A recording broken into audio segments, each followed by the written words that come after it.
Today's podcast is one take and one take only, so if I mess it up, oh well. And today it's all about online coaches. You ready? Right after this. Let's go. Woo. Welcome back to the Gary Cantrell podcast. My name is Gary Cantrell. I feel like you potentially already knew that. And I don't know how long this one's going to go today. I'm going to try not to hold you guys up too long, but I appreciate that you are here. And I want to talk, or rather rant, about online coaches. Now, this is not new territory here on the GCP. Oh, no. We've talked about this many, many times. In fact, one of my pals, Daryl Perry of Your Level Fitness, at Your Level Fitness, he himself is a coach who is doing things the right way. Imagine that. And he's been on this podcast, and we've talked about these online coaches before. We've talked about a variety of things. So about a month ago now, I was going through some hell with my knee, and I documented this. I talked about it on my stories. I had a story post that was me laying in bed with my Fitbit up in the air, showing about 300 some odd steps at about 6 o'clock in the night, which, as you guys know, is pretty weird for me, because usually at this time, and I'm looking at my steps right now, I'm only at 7,300 at 6 o'clock at night, but there's room to do a little bit more, and I will. I should hit well over 10,000 before this day is over. Point is, I got many DMs about that, because you could see my knee was in a brace, and, many people, normal, level-headed people, not out to make a buck, are replying to this DM, hey, man, hope you're all right. Hope everything's well. What happened?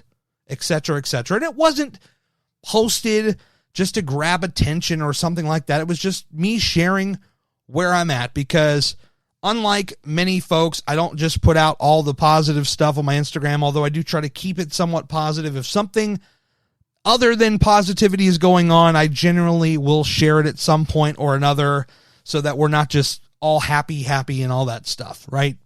The point is, I got a DM from a online coach, and their reply to this particular story, and this was the only one at that point in the day, so it's not like maybe they just replied to the wrong one, but their reply was yes.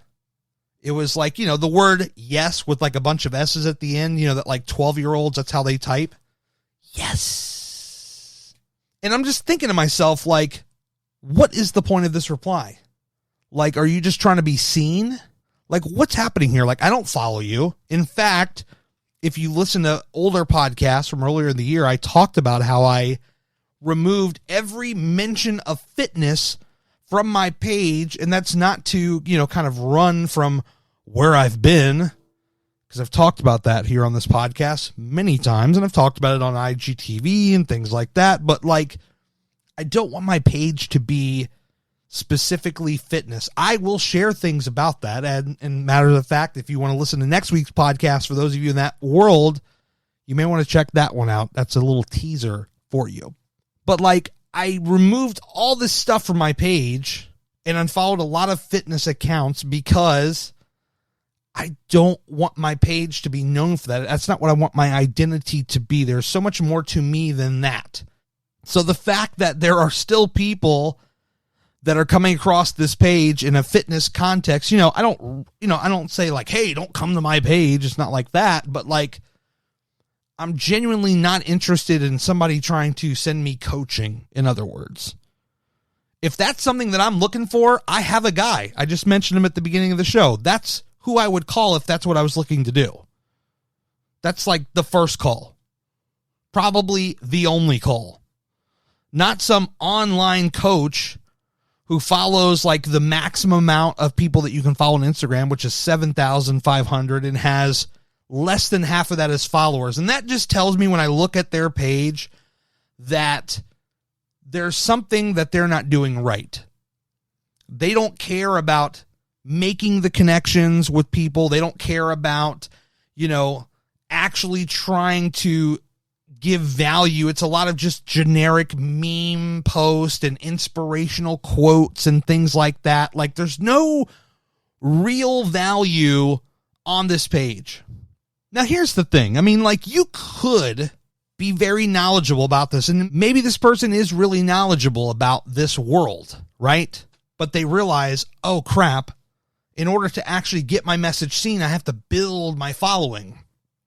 So I'm just going to mass follow a bunch of people and post a bunch of generic, brainless content that has no heart, no logic behind it, has nothing. It's empty. It's just, there's nothing there. It's simply there to post a bunch of hashtags, to get some likes, and hope that maybe someone will share it and somehow it gets out there. Here's the way I would approach this. If I had this knowledge, if I wanted to be one of these people, this is what I believe. This is my interpretation of the right way to go about it. You have value. You want to put it out there. How do we do this? Okay, you share that knowledge. You put it out there for the world to hear. And it doesn't matter if 5 people are there. It doesn't matter if 5,000 people are there. You are showing up every day, every other day. Whatever that frequency is, you're showing up to deliver that content, whether one person sees it or 1,000 people see it. It doesn't matter. But the problem with a lot of these, I'm using air quotes, online coaches is that they have the mindset of, well, we got to blow up this page. We got to get a bunch of likes and comments and engagement. So let's just follow the maximum amount of people. And yes, there are accounts, I've seen them, that do this strategy and they can scale their page 20, 30, 40,000 followers. And yes, maybe 10 or 20% of that actual 20, 30, 40,000 followers gives a shit about your page, because most of them don't. When you do like that follow for follow and you do like a mass amount of following, you're getting, for the most part, a low quality of followers, because you're just trying to find people that are going to follow you back. That's a different rant, though. That should be a different podcast, actually, and we can go there, but that should be a different podcast.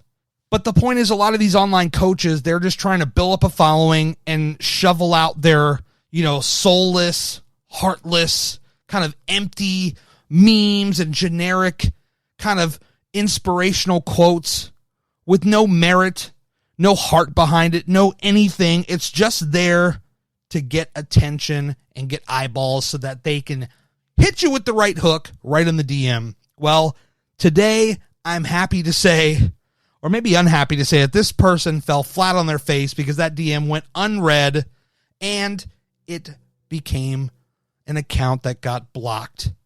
That's it.